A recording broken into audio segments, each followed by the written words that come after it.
Patay isang rider sa pamamaril ng dalawa pang rider na nanita sa kanyang pag-counterflow sa kalsada. Ang nahuli kam na road rage.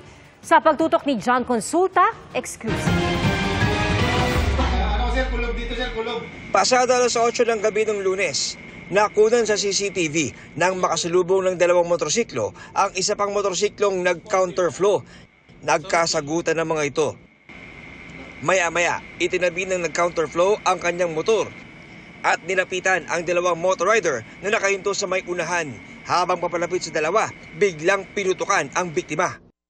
Tingin namin, nasita siya nung dalawang suspect na bakit siya nagka-counterflow. Mga 15 meters, nagkahiwalay na sila.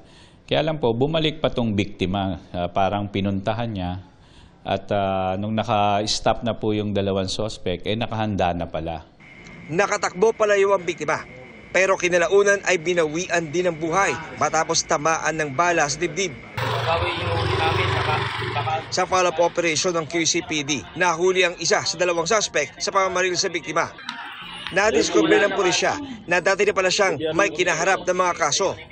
During sa backtracking po, natunto natin kung saan nanggaling tong dalawang suspect. Sa may Sangandaan, Caloocan City, nakita po natin mayroon siyang mga previous cases. No? Yung isa, RA 9165, yung Comprehensive Dangerous Drug Act.